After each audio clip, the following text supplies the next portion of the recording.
Amis téléspectateurs d'un peu partout de Radio Télépixel, bienvenue à notre 25e édition. C'est un plaisir immense pour nous de vous rejoindre encore une fois cette fin de semaine, comme on le fait à toutes les fins de semaine, pour vous parler technologie numérique, pour essayer d'aborder des sujets avec vous et vous aider du coup, en tant qu'étudiant, à vous définir dans les jours à venir lorsque viendra le moment de vous rendre sur le marché du travail. Et aujourd'hui, on a une invitée spéciale avec qui on va discuter de SAP. Assez souvent, vous entendez parler de ce système SAP qui gère les ressources humaines, qui gère le personnel. J'en connais pas trop. Donc, à partir de cette émission, je vais en apprendre aussi avec notre invitée qui est une spécialiste en SAP. C'est avec plaisir que je la reçois. Elle est en direct de France. Salut Marie Omiscar, comment ça va? Bonjour, ça va bien, merci. Déjà, je vous dis merci pour l'invitation. Donc, avec l'expérience que j'ai sur SAP, je vais essayer de vous aiguiller comme je peux sur ce logiciel qui est SAP. Super. Donc, un petit rappel, Marie, l'émission, c'est justement dédié, comme on s'est dit tantôt, pour les étudiants, pour les aider à s'orienter, à connaître un peu ce qui se passe sur le marché dans l'industrie des TI, comment est-ce que eux aussi, ils peuvent prendre des décisions. Il y en a qui vont vous écouter et qui vont se dire, ah, ok, c'est ça, SAP. Il y a des perspectives d'avenir, avoir une bonne carrière en étant un expert en SAP. Donc, ils vont pouvoir profiter de tout ce qui va se discuter à travers cette émission. Bref, merci de te consacrer pour ce temps, parce que je sais que on va se tutoyer. Ok, je sais que tu es au travail, donc parce que déjà il est déjà midi en France, donc merci pour ce temps. Donc, Marie, parle-moi un peu de toi comme étant un professionnel qui travaille dans le domaine des TI. Parle-nous un peu de toi. Bon, pour commencer, je dois vous dire que, en fait, comme on va se tutoyer, je pense que ce sera peut-être plus simple. Moi, j'ai un bac plus 5 en génie logiciel. J'ai fait une maîtrise en France. Comme je disais, c'est en génie logiciel, parcours, spécialité par conduite de projet. Et quand j'étais en Master 1, j'ai eu la possibilité de faire un stage en entreprise. Pour tout vous dire, SAP, en fait, pour tout te dire, pardon, SAP, je ne connaissais pas. Donc, c'est lors de ce stage que j'ai fait la découverte de SAP. Et depuis, je n'ai jamais quitté. Donc là, ça va faire bientôt 7 ans que je travaille pour une SS2I. SS2I, il faut voir ça comme une société de services en ingénierie informatique. Donc, par exemple, là où je travaille, il y a plusieurs pôles. Il y a bien évidemment le pôle SAP, dont je fais partie. Il y a également un pôle Java. En fait, il y a un peu de tout. C'est vraiment des services qui tournent autour de l'informatique. Donc, quand on dit SS2I, souvent, c'est des clients, que ce soit mais de gros clients ou de petits, qui font appel à nous pour gérer leur système SAP ou autre. Donc, voilà. Donc, comme je disais, ça fait 6 ans, ça va faire 7 ans que je travaille pour cette boîte. Et puis, on apprend tous les jours. Ce qui est bien avec SAP, même si on peut avoir le profil d'un senior, mais ça ne veut pas dire pour autant qu'on maîtrise SAP. Donc, là, on va en parler un petit peu plus de ce que c'est exactement. Mais l'avantage avec SAP, on apprend tout le temps. Ok, On n'a jamais fini d'apprendre avec SAP. justement, donc ceci introduit notre deuxième question qui va un peu simplifier l'affaire. On parle de SAP. C'est quoi exactement SAP? Quand quelqu'un entend parler de ce logiciel, qu'est-ce que je dois avoir en tête? Comment est-ce que tu peux dire aux gens qui nous écoutent, SAP c'est quoi? Ce qui est bien dans ta question, pardon, il y a déjà un début de réponse. Déjà, c'est le fait de pouvoir différencier SAP et un logiciel.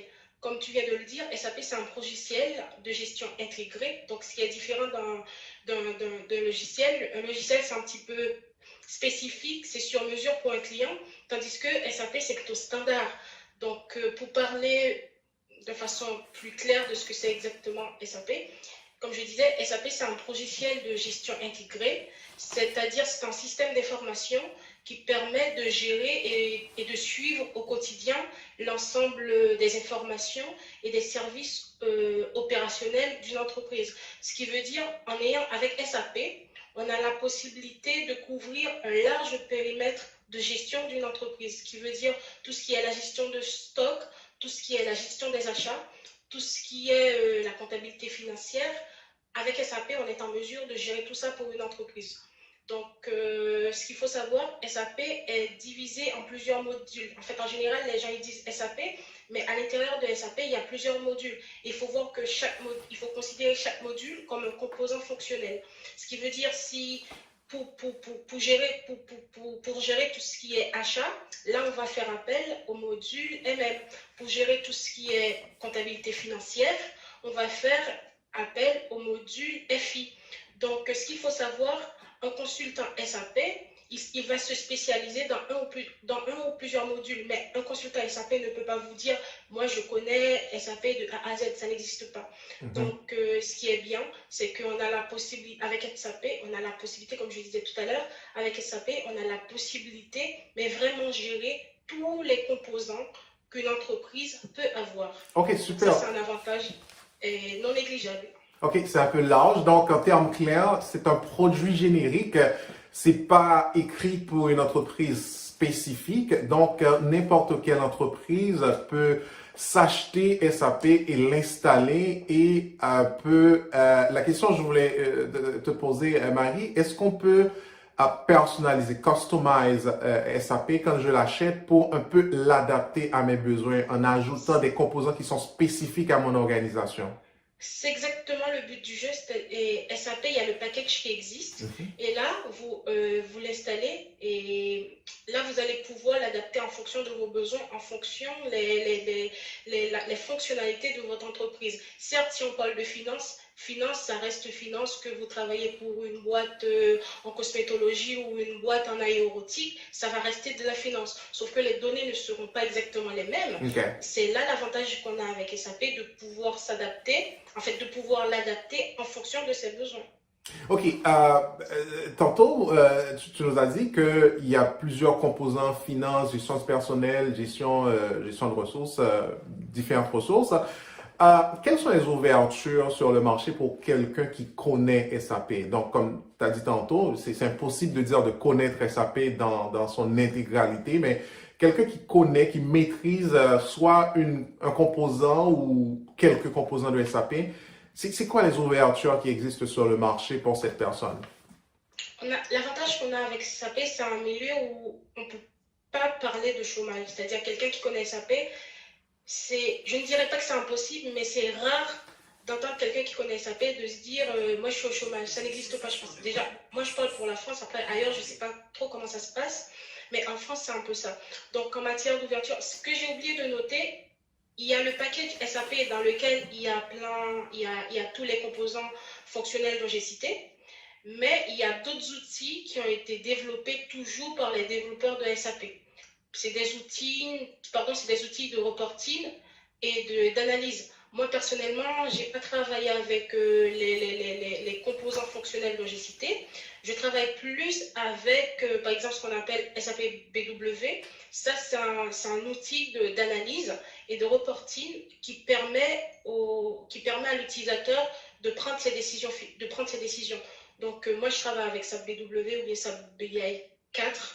Pour ceux qui connaissent, c'est des outils qui ont été développés par les développeurs de SAP.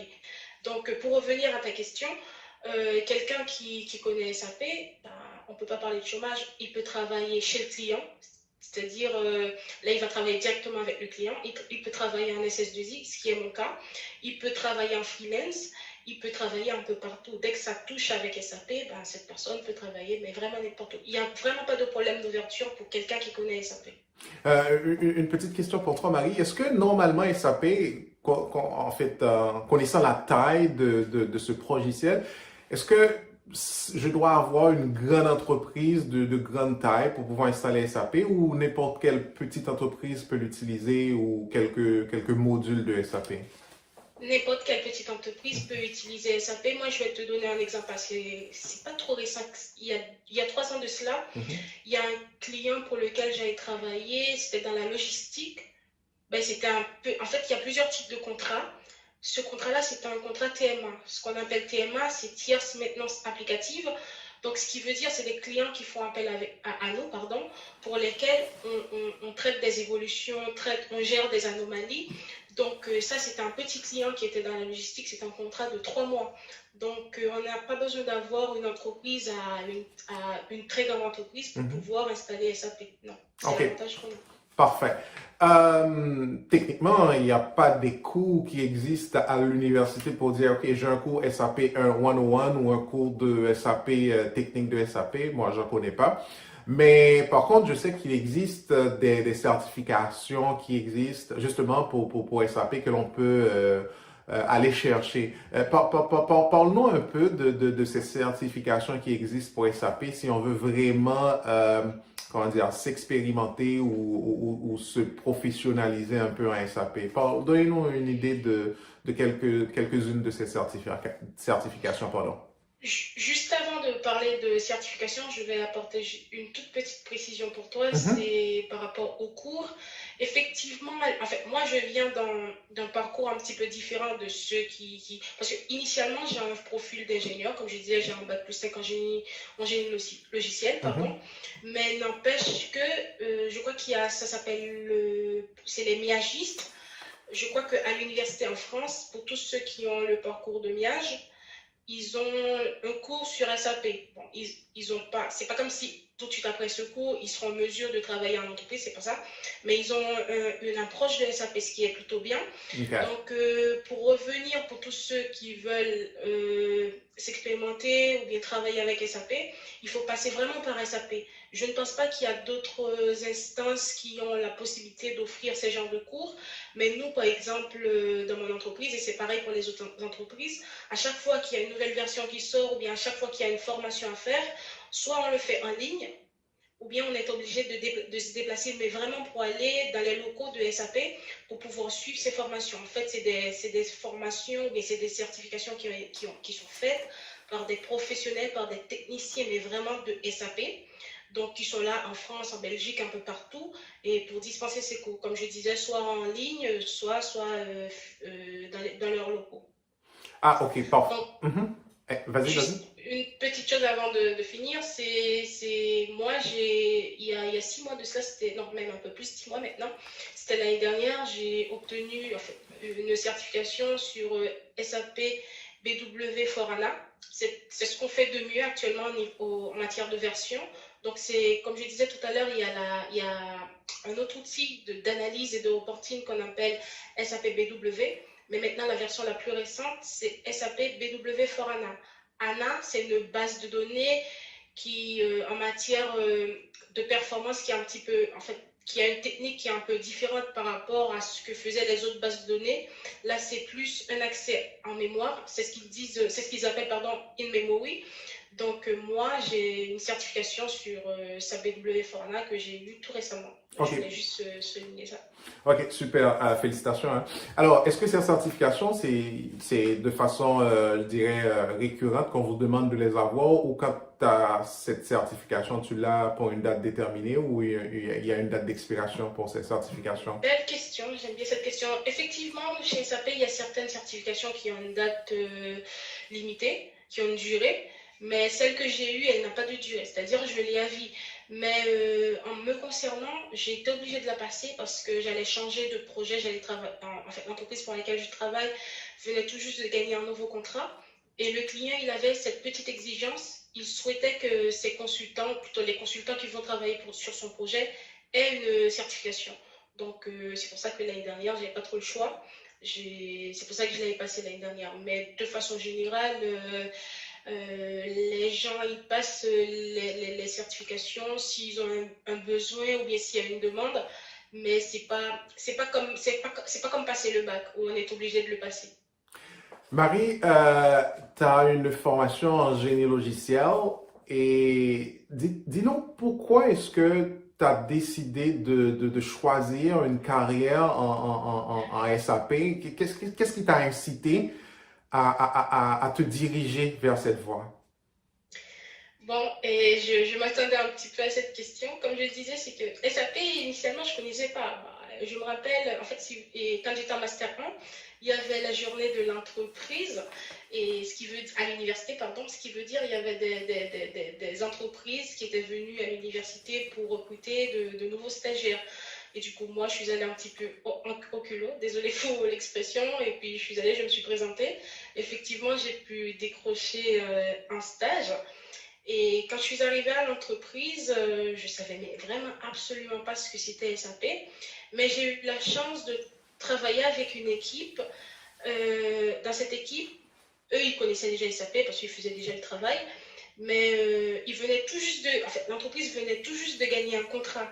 Donc, l'avantage, c'est que, certes, je ne connaissais pas SAP, mais j'ai eu la possibilité de monter en compétence sur les fonctionnalités du client en même temps que les autres consultants qui étaient déjà dans la boîte. Donc, ça a commencé comme ça et j'ai aimé, j'ai pu monter en compétences au fur et à mesure. Et puis, depuis, je suis jamais partie, j'ai jamais quitté SAP. Excellent. Marie, je sais que tu as un peu commencé tes études en Haïti, ensuite pour les poursuivre en France pour avoir justement cette formation en génie logiciel pour devenir un professionnel en SAP. Dis-nous, comment ça a été ton intégration dans l'industrie des TI en Europe? Honnêtement, moi, j'ai pas eu trop de difficultés parce que je suis quelqu'un, je pense, sans vouloir me vanter, je pense que je sais me vendre. Et je suis quelqu'un de très, très motivé. Donc, quand j'ai quelque chose en tête, je fais toujours de mon mieux pour l'atteindre. Donc, moi, quand je suis arrivée en France, j'ai eu un petit peu de mal au niveau à l'université, ce qui est normal parce que on va dire les choses telles qu'elles sont, le niveau n'est pas tout à fait le même. Donc, il m'a fallu un petit peu plus de temps pour, on va dire, trouver un peu d'équilibre entre ce qu'on faisait en Haïti et ce qui se passe en France. Mais sinon, après, j'ai fait ce premier stage et je pense que depuis ce premier stage, j'ai pu convaincre les responsables de l'entreprise en question. Du coup, en M2, j'avais l'obligation de faire un deuxième stage. Et c'est cette même entreprise qui m'a proposé un deuxième stage et tout de suite après, ils m'ont proposé un contrat de travail. Mais vraiment, j'ai pas eu trop de difficultés pour m'intégrer. Mais je pense que déjà, ça passe par la motivation et de deux, savoir se vendre. C'est-à-dire, rien ne va venir à toi si tu ne vas pas la chercher. On ne fait pas de cadeau. C'est-à-dire, si tu veux avoir quelque chose, bien évidemment, il faut aller la chercher. Il faut savoir se dire que moi, je veux ça. Je sais que ça va être difficile, mais je suis certaine que je l'aurai si je me mets en condition. OK, tout à fait. Donc, en termes clairs, tout se passe vraiment par une motivation, par une détermination à savoir ce que l'on veut. Donc, la possibilité existe pour quelqu'un de pouvoir réussir son parcours, son chemin. Marie, une dernière question avant que l'on referme cet entretien. Comme je te l'avais dit, les étudiants sont pour la plupart, je dirais, la majorité de notre auditoire est surtout composée d'étudiants et c'est pour eux aussi qu'on réalise ces genres d'entrevues avec des professionnels sur le marché. Si tu as des conseils que tu aurais donnés à certains étudiants soit qui veulent se rendre en France pour continuer leurs études ou pour entamer une carrière professionnelle en TI, quels seraient tes conseils pour ces étudiants ou de façon générale, ceux-là qui nous écoutent ici au Canada, plus précisément à Montréal, qui sont à l'université, qui sont au cégep, qui se préparent à entamer le marché du travail, quels seraient tes conseils à l'endroit de ces étudiants pour que eux aussi ils connaissent du succès dans l'industrie des TI? Je pense que je vais me répéter un petit peu parce que ça va être pareil. C'est le premier mot, franchement, c'est la motivation. C'est-à-dire, quelqu'un qui n'est pas motivé, je pense qu'il aura plus de route à faire pour atteindre son objectif que quelqu'un qui l'est. Donc, il faut déjà un étudiant, après ses études, pardon, il faut que cet étudiant soit motivé. Il faut que cet étudiant, pardon, sache se vendre. Parce que là, en fait, ce que j'ai constaté depuis les 3-4 dernières années, pardon, en général, les étudiants, une fois qu'ils aient leur maîtrise en main, ils préfèrent prendre une année ou deux de pause, le temps de souffler. Tandis que moi, il y a 10 ans de cela, quand j'ai eu ma licence, j'avais déjà, j'avais déjà en tête ce que je voulais faire. Je savais déjà qu'il fallait à tout prix que j'ai une maîtrise, de sorte que je puisse aller là où je souhaite, là où je souhaite. Donc, mis à part le fait que l'étudiant doit être motivé, il doit savoir se vendre, et puis il faut y aller, il faut oser. Il faut oser. C'est-à-dire, il ne faut pas avoir peur lors des entretiens. C'est-à-dire, c'est lors de l'entretien que la première étape, c'est l'entretien. Donc, c'est-à-dire, si vous arrivez lors de votre entretien, vous ne savez pas vous vendre, vous n'arrivez pas à convaincre le recruteur, ben, c'est sûr que ça ne va pas le faire. Donc, la première chose, c'est être motivé. Deuxièmement, savoir se vendre et oser. Oser. L'étudiant doit savoir oser. Ça, c'est important. Vraiment, la toute dernière, Marie, je sais que je dois te laisser partir. Je sais que tu es quelqu'un qui a un peu associé sport et études. Tu es une excellente basketteur. Basketteuse, hein, si on peut dire. C'est toujours le cas? Est-ce que tu pratiques toujours le basket? Je suis un peu vieille, non, mais je plaisante. Si, je pratique toujours le basket. Et je joue, en fait, là, il y a ce qu'on appelle le basket loisir. Donc, ce qui veut dire, je joue pour mon quartier, là où j'habite actuellement. On participe à des tournois pour les seniors, mais à la fin, il n'y a pas vraiment de trophée. C'est vraiment, le but, c'est vraiment de toujours pratiquer un sport qu'on aime et puis de faire un peu de sport pour le corps, pour entretenir le corps. Mais sinon, d'un point de vue professionnalisme, c'est plus le cas parce que quand j'étais en Haïti, j'ai failli jouer pour la sélection. Bon, il y a eu un petit souci, donc c'était un petit peu plus professionnel quand j'étais en Haïti. Mais en France, c'est vraiment pour le loisir. Bien évidemment, j'ai continué avec le basket. Merci Marie Omiskar. Je ne sais pas comment te remercier pour le temps que tu as consacré pour nous dans cet entretien. Et j'espère que les gens qui vont nous suivre, qui vont nous regarder, écouter cette émission, vont pouvoir tirer pas mal de bonnes choses de tout ce qui a été dit. Je rappelle que notre invitée, c'était Marie Omiskar. Elle a une maîtrise en génie logiciel. Elle se spécialise en SAP.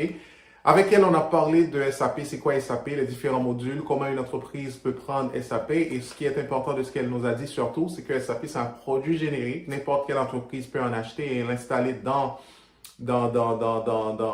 l'entreprise. L'important, c'est qu'on peut toujours customize ou du moins personnaliser suivant vos besoins par rapport au module que vous avez acheté. Marie Omiskar est disponible sur LinkedIn si vous aimeriez garder contact avec elle et avoir un peu plus de questions sur ce qu'elle fait en tant que consultante à SAP. Vous pouvez toujours la rejoindre sur LinkedIn et continuer cette conversation avec elle. Je vais mettre son nom en dessous, vous allez voir. Comme ça, vous allez pouvoir justement prendre le contact avec elle.